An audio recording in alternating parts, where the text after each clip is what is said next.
Ako si Daniel. And we are on Spotlight!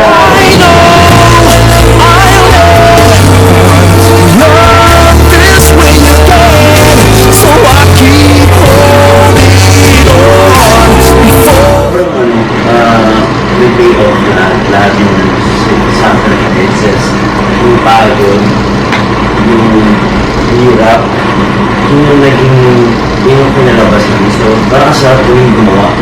Pero gano'n naman pagka gawa mo pagod na para pagkatapos ng produkto mo, pagkalabas yung produkto mo, nakita mo yung reaction para yun, mabalik na naman yung gano'n, gumawa na naman ang selector. So, sarap mo parang Wala nang, sinushoot pa lang namin naramdaman kami yung transition niya.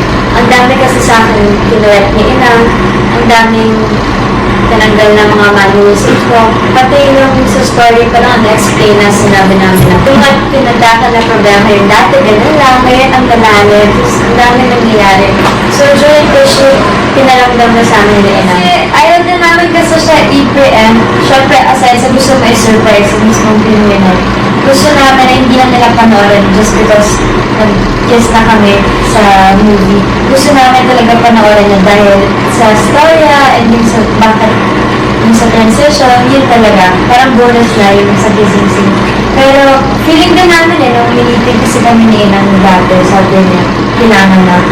Tapos kami ni D-Ways, sabi din namin parang sa story na binigyan nila, tsaka sa nangyayari ngayon, yung saan kami ngayon, yung mga fans ko, kaya pa ba nila kung wala na naman parang I think perfect project to do that. And masaya kami na yung first ever. Pinagagawa na namin kay Ina. time na yun, parang siyempre pag kinabahan din ako nangyayari sa amin ni Catherine.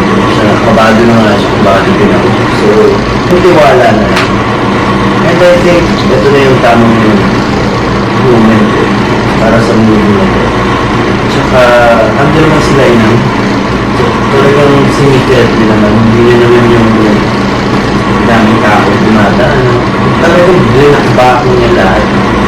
So, yung tao sa loob, super Oo, parang yung mga kailangan lang, isang cameraman, dalawang cameraman. So, hindi na talaga, kung sino yung mga hawak lang ng mga kailangan, hindi na yung mga tao na yan. So mas naging komportable. I think naging ready na rin ako para sa mga kanito. Parang gusto na namin, gusto ko na rin ibigay sa kanila yun. Sa tagal nilang Yung taon na yung tagal yung taon na silang hopya bigay mo na bukas yung eksena. So kaya mukhang matagal. Yung mga tao na parang slow mo kasi. So try mo normal speed, mabilis lang talaga siya. Pero syempre, for dramatic process, kailangan mo talaga ng kabagaan. And hindi naman yung basta halik mo, alam mo yan, syempre may feelings mo sa lahat. Umiiyak talaga ako. Kasi ang daming, wala nang masyado tao, pero nandun sila sa monitor. Pero, tinulungan kasi ako ni DJ din. So, dyan din si Inang. So, bago nangyari yung mga ibang scenes, niready kami. Para pag one take yun para doon di na ulitin. Kung ano talaga yung natural na reaction. So, only reaction, ganun lang talaga.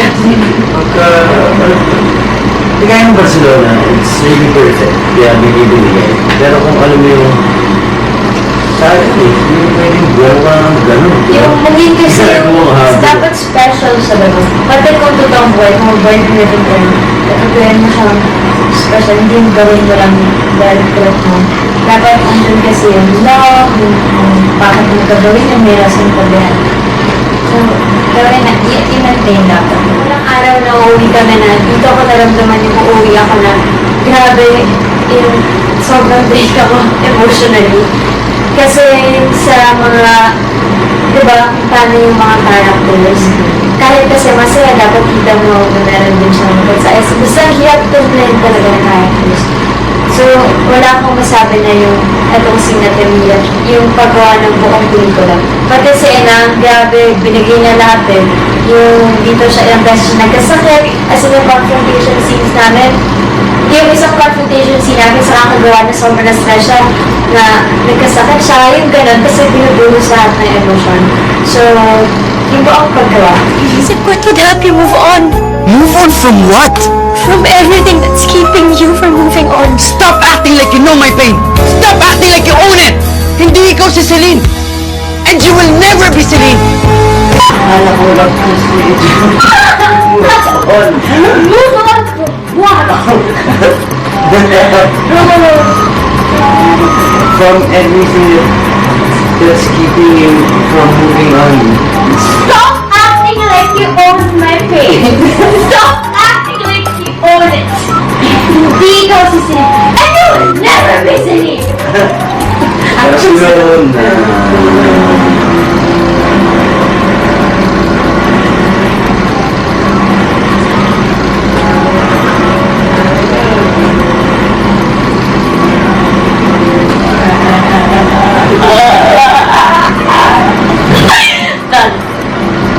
Galing siya dun eh.